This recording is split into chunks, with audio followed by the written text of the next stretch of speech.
Greetings to everyone around the globe. I urge am here with another stand-up comedy on students. मैं आज आप सबको सफलता तक पहुंचने का रास्ता बताता हूं। मैं गारंटी नहीं दे सकता कि ये सही है, क्योंकि मैंने खुद ने भी कभी ट्राई नहीं करा और आपने भी नहीं किया होगा, तभी तो आप ये वीडियो देख रहे हैं। बचपन से हमें कहा जाता है कि बस फोन छोड़ दे, जिंदगी सफल हो जाएगी, बट ऐसा कभी हो नहीं सकता। फोन देखते देखते स्टूडेंट्स को पढ़ाई बोरिंग लगने लग जाती है। ऐसे ही फिजिक्स की क्लास में सर ने एकदम मेरे दोस्त को खड़ा करके पूछ लिया, what is Newton's third law of motion. उसने कहा, सर लास्ट की डेफिनेशन याद है। सर ने कहा, अच्छा वही बताओ। और इसे ही Newton third law of motion कहते हैं। उस दिन उसका लक बहुत खराब था कि वो हिस्ट्री की क्लास में भी सो गया। टीचर ने बोला, stand up, tell me the time period in which Akbar ruled over India. उसने भी एकदम से कहा, page number 101 to page number 110। वैसे हम सबको पता तो है ही कि एग्जाम इसी वीक में है, फिर भी आलस करते हैं। एक दिन पहले रात को होश आता है, अरे वो तो पढ़ना ही भूल गया। ऐसा ही मेरा एक दोस्त था, रात को 12 बजे कॉल करके पूछ रहा है कि क्या क्या आ सकता है। मैंने कहा, देख 4 चीजें पक्का आएंगी, ये रट कर चला जा, थैंक्स बाद में बोल लियो। उसने पूछा, वो 4 चीजें क्या हैं? मैंने भी कहा, name, class, section, roll number.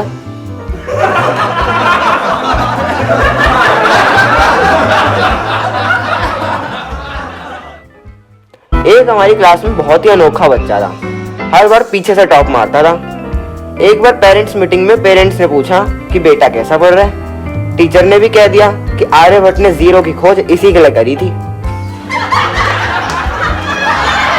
अब इतनी बातें बता ही रहा हूँ तो एक किस्सा और सुनाता हूँ। मेरा एक दोस्त था जिसे इंग्लिश ढंग से नहीं आती थी, तो मुझसे उसने पूछा कि आई एम गोइंग को हिंदी में क्या कहते हैं। मैंने कहा, मैं जा रहा हूँ। वो कह रहा, मैं सुबह से 10 लोगों से पूछ चुका हूँ, हर कोई जाने की बात करता है, तुझे तो अब बता के जाना पड़ेगा। हमारी क्लास में एक स्टूडेंट एक व्हाइट और एक ब्लैक शू पहन कर आ गया, तो टीचर ने कहा, घर जाओ और बदल कर आओ। वो कहता, कोई फायदा नहीं है सर, घर पे भी एक ब्लैक और एक व्हाइट शू ही पड़ा है। एक दिन मेरा भी मजाक करने का बहुत मूड हो रहा था, तो टीचर ने मुझसे पूछ लिया कि बताओ सबसे पुराना एनिमल कौन सा है। मैंने कहा, ज़ेब्रा। सर ने पूछा, कैसे? मैंने कहा, वो ब्लैक एंड व्हाइट है ना सर।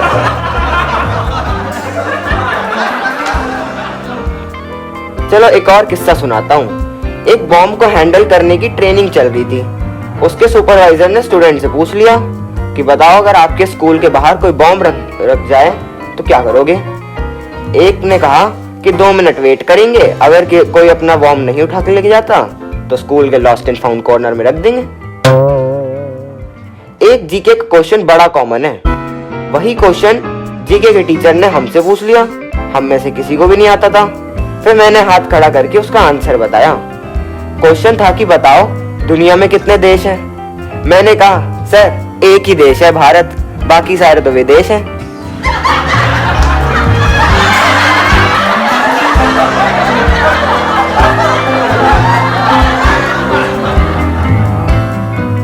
आप सबने स्कूल लेट पहुंचने के बहाने तो पक्का दिए होंगे, बट अगली बार के लिए मैं आपको एक बहाना बता देता हूँ। आप कह देना कि मैं एक बोर्ड की वजह से लेट हो गया था।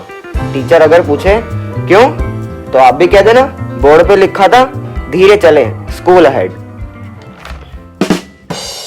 आप सभी का रिस्पॉन्स पिछली वीडियो में बहुत अच्छा रहा था, इसलिए हमने ये वीडियो पब्लिश करी। अगर आपका रिस्पॉन्स इसी तरह से अच्छा रहता है तो जल्द एक और स्टैंड अप कॉमेडी की वीडियो लिटिल चैंप्स अर्शन नामी यूट्यूब चैनल पर होगी। तब तक के लिए सब्सक्राइब करो।